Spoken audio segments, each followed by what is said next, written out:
Welcome to the Bible in a Year, Old and New Testament Bible Reading Plan for 2025, Audio Edition. March 12th, Deuteronomy chapters 17, 18, 19, and Mark chapter 14, verses 1 through 25. Deuteronomy chapter 17. Never sacrifice sick or defective cattle, sheep, or goats to the Lord your God, for he detests such gifts. When you begin living in the towns the Lord your God is giving you, a man or woman among you might do evil in the sight of the Lord your God and violate the covenant. For instance, they might serve other gods or worship the sun, the moon, or any of the stars, the forces of heaven, which I have strictly forbidden. When you hear about it, investigate the matter thoroughly. If it is true that this detestable thing has been done in Israel, then the man or woman who has committed such an evil act must be taken to the gates of the town and stoned to death. But never put a person to death on the testimony of only one witness. There must always be 2 or 3 witnesses.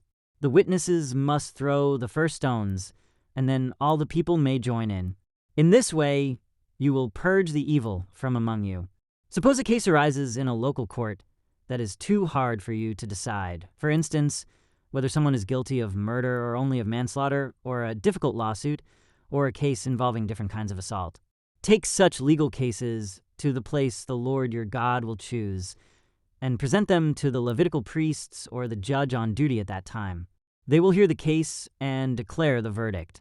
You must carry out the verdict they announce, and the sentence they prescribe at the place the Lord chooses. You must do exactly what they say. After they have interpreted the law and declared their verdict, the sentence they impose must be fully executed. Do not modify it in any way. Anyone arrogant enough to reject the verdict of the judge or of the priest who represents the Lord your God must die. In this way you will purge the evil from Israel. Then everyone else will hear about it and be afraid to act so arrogantly. Guidelines for a king. You are about to enter the land the Lord your God is giving you. When you take it over and settle there, you may think, we should select a king to rule over us like the other nations around us. If this happens, be sure to select as king the man the Lord your God chooses. You must appoint a fellow Israelite. He may not be a foreigner. The king must not build up a large stable of horses for himself or send his people to Egypt to buy horses, for the Lord has told you, you must never return to Egypt. The king must not take many wives for himself, because they will turn his heart away from the Lord. And he must not accumulate large amounts of wealth in silver and gold for himself. When he sits on the throne as king, he must copy for himself this body of instruction on a scroll in the presence of the Levitical priests.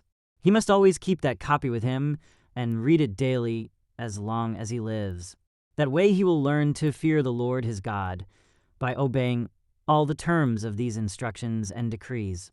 This regular reading will prevent him from becoming proud and acting as if he is above his fellow citizens. It will also prevent him from turning away from these commands in the smallest way, and it will ensure that he and his descendants will reign for many generations in Israel. Deuteronomy chapter 18. Gifts for the priests and Levites. Remember that the Levitical priests, that is, the whole of the tribe of Levi, will receive no allotment of land among the other tribes in Israel. Instead, the priests and Levites will eat from the special gift given to the Lord, for that is their share. They will have no land of their own among the Israelites. The Lord himself is their special possession, just as he promised them. These are the parts the priests may claim as their share from the cattle, sheep, and goats that the people bring as offerings, the shoulder, the cheeks, and the stomach. You must also give to the priests the first share of the grain, the new wine, the olive oil, and the wool at shearing time. For the Lord your God chose the tribe of Levi out of all your tribes to minister in the Lord's name forever. Suppose a Levite chooses to move from his town in Israel, wherever he is living, to the place the Lord chooses for worship. He may minister there in the name of the Lord his God, just like all his fellow Levites who are serving the Lord there. He may eat his share of the sacrifices and offerings, even if he also receives support from his family. A call to holy living When you enter the land the Lord your God is giving you, be very careful not to imitate the detestable customs of the nations living there. For example, never sacrifice your son or daughter as a burnt offering. And do not let your people practice fortune-telling or use sorcery or interpret omens or engage in witchcraft or cast spells or function as mediums or psychics or call forth the spirits of the dead. Anyone who does these things is detestable to the Lord. It is because the other nations have done these detestable things that the Lord your God will drive them out ahead of you. But you must be blameless before the Lord your God. The nations you are about to displace consult sorcerers and fortune-tellers, but the Lord your God forbids you to do such things. True and false prophets. Moses continued, "The Lord your God will raise up for you a prophet, like me from among your fellow Israelites. You must listen to him. For this is what you yourselves requested of the Lord your God when you were assembled at Mount Sinai. You said, 'Don't let us hear the voice of the Lord our God anymore, or see this blazing fire, for we will die.' Then the Lord said to me, 'What they have said is right. I will raise up a prophet like you from among their fellow Israelites. I will put my words in his mouth, and he will tell the people everything I command him. I will personally deal with anyone who will not listen to the messages the prophet proclaims on my behalf. 20, but any prophet who falsely claims to speak in my name or who speaks in the name of another god must die. But you may wonder, how will we know whether or not a prophecy is from the Lord? If the prophet speaks in the Lord's name, but his prediction does not happen or come true, you will know that the Lord did not give that message. That prophet has spoken without my authority and need not be feared." Deuteronomy 19. Cities of refuge. When the Lord your God destroys the nations whose land he is giving you, you will take over their land and settle in their towns and homes. Then you must set apart 3 cities of refuge in the land the Lord your God is giving you. Survey the territory and divide the land the Lord your God is giving you into 3 districts, with one of these cities in each district. Then anyone who has killed someone can flee to one of the cities of refuge for safety. If someone kills another person unintentionally, without previous hostility, the slayer may flee to any of these cities to live in safety. For example, suppose someone goes into the forest with a neighbor to cut wood, and suppose one of them swings an axe to chop down a tree, and the axe head flies off the handle, killing the other person. In such cases, the slayer may flee to one of the cities of refuge to live in safety. If the distance to the nearest city of refuge is too far, an enraged avenger might be able to chase down and kill the person who caused the death. Then the slayer would die unfairly, since he had never shown hostility toward the person who died. That is why I am commanding you to set aside 3 cities of refuge. And if the Lord your God enlarges your territory, as he swore to your ancestors, and gives you all the land he promised them, you must designate 3 additional cities of refuge. He will give you this land if you are careful to obey all the commands I have given you, if you always love the Lord your God and walk in his ways. That way you will prevent the death of innocent people in the land the Lord your God is giving you as your special possession. You will not be held responsible for the death of innocent people. But suppose someone is hostile toward a neighbor and deliberately ambushes and murders him, and then flees to one of the cities of refuge. In that case, the elders of the murderer's hometown must send agents to the city of refuge to bring him back and hand him over to the dead person's avenger to be put to death.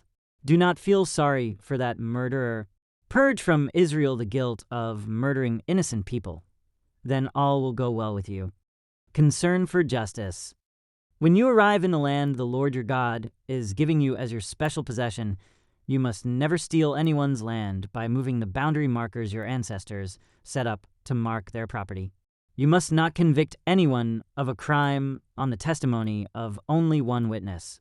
The facts of the case must be established by the testimony of 2 or 3 witnesses. If a malicious witness comes forward and accuses someone of a crime, then both the accuser and accused must appear before the Lord by coming to the priests and judges in office at that time. The judges must investigate the case thoroughly. If the accuser has brought false charges against his fellow Israelite, you must impose on the accuser the sentence he intended for the other person. In this way, you will purge such evil from among you. Then the rest of the people will hear about it and be afraid to do such an evil thing. You must show no pity for the guilty. Your rule should be life for life, eye for eye, tooth for tooth, hand for hand, foot for foot. Mark 14, verses 1 to 25. Jesus anointed at Bethany. It was now 2 days before Passover and the festival of unleavened bread. The leading priests and the teachers of religious law were still looking for an opportunity to capture Jesus secretly and kill him. But not during the Passover celebration, they agreed, or the people may riot.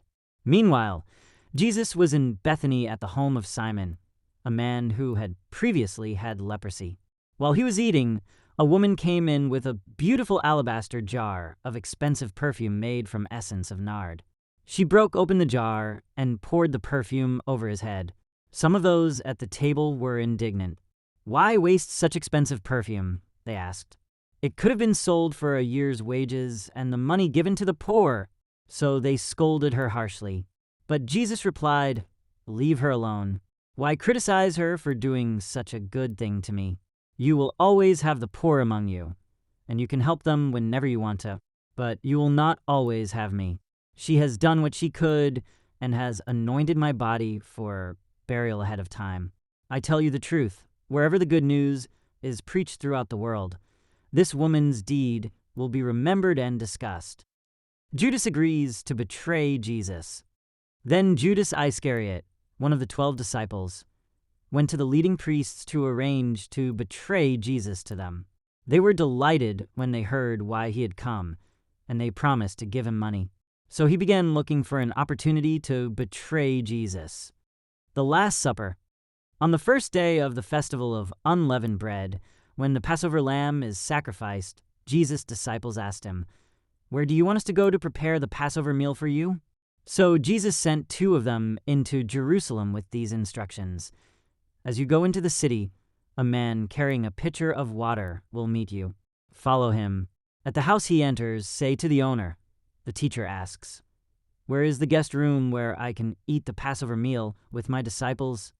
He will take you upstairs to a large room that is already set up. That is where you should prepare our meal. So the 2 disciples went into the city and found everything just as Jesus had said, and they prepared the Passover meal there. In the evening, Jesus arrived with the 12. As they were at the table eating, Jesus said, "I tell you the truth, one of you eating with me here will betray me." Greatly distressed, each one asked in turn, "Am I the one?" He replied, "It is one of you 12 who is eating from this bowl with me. For the Son of Man must die, as the Scriptures declared long ago. But how terrible it will be for the one who betrays him. It would be far better for that man if he had never been born." As they were eating, Jesus took some bread and blessed it. Then he broke it in pieces and gave it to the disciples, saying, "Take it, for this is my body." And he took a cup of wine and gave thanks to God for it. He gave it to them, and they all drank from it. And he said to them, "This is my blood, which confirms the covenant between God and his people. It is poured out as a sacrifice for many. I tell you the truth, I will not drink wine again until the day I drink it new in the kingdom of God." Thank you for joining as we read through the Bible in 1 year. This has been Day 71.